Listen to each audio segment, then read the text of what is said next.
Rais wa Marekani Donald Trump na maafisa wake huenda ndio walengwa wa mashambulizi ya risasi huko Washington. Hii ni kwa mujibu wa mamlaka nchini Marekani.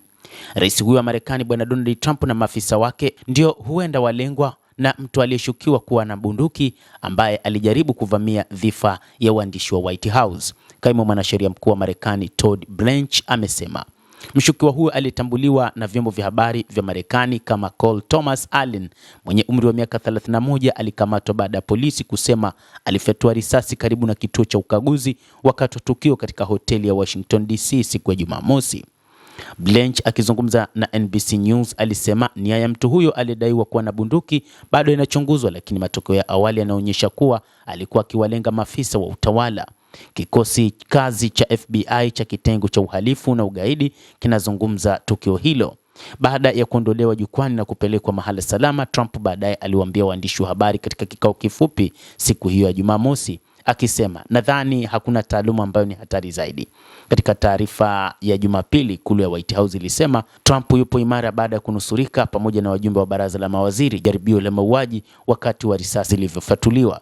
Rais wa chama cha waandishi wa habari wa ikulu ya White House Weijia Jian alitaja shambulizi hilo kama ni shambulizi la kutisha ambalo liliwalenga maafisa katika ikulu ya White House akiwemo Rais Donald Trump mwenyewe pamoja na maafisa wengine katika baraza lake la mawaziri. Rais wa Marekani mnamo Jumapili alisema kwamba mshukiwa anayetuhumiwa kujaribu kuwashambulia maafisa wa utawala katika chakula cha jioni cha Jumamosi usiku alikuwa na ilani ya kupinga Ukristo na chuki nyingi moyoni mwake, lakini alizuiliwa karibu na ukumbi wa hoteli uliokuwa ukiandaa hafla hiyo. Trump aliambia Fox News kwamba mshukiwa huyo alikuwa mtu mgonjwa na kwamba familia yake hapo awali ilielezea wasiwasi wake kwa maafisa wa sheria. Mshukiwa huyo ambaye afisa mmoja aliyetambuliwa kama Cole Thomas Allen mwenye umri wa miaka 31 wa Torrance, California alikamatwa katika eneo la tukio huko Washington DC. Anapozungumzia viashiria vyake anachukia Wakristo, Trump alisema kwenye kipindi cha Fox News cha Sunday Briefing. Ilani hiyo ilitumwa kwa wanafamilia wa Allen muda mfupi kabla ya shambulizi hilo, afisa wa utekelezaji wa sheria aliambia Reuters. Ndani yake mshukiwa alijiita muuaji wa shirikisho wa kirafiki, afisa huyo alisema. Walengwa walioorodheshwa katika tukio hilo ni pamoja na maafisa wa utawala, ingawa sio mkurugenzi wa FBI Kash Patel, waliopewa kipaumbele kutoka kwa wakubwa hadi wa chini, afisa huyo alisema.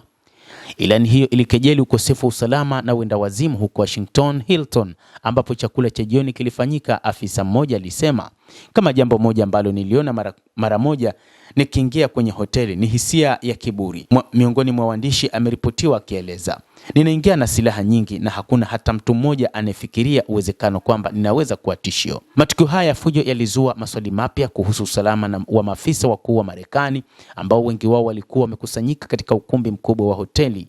Trump alichukua tahadhari iliyotolewa na tukio hilo ili kukuza ukumbi wake uliopangwa na White House kama mbadala salama.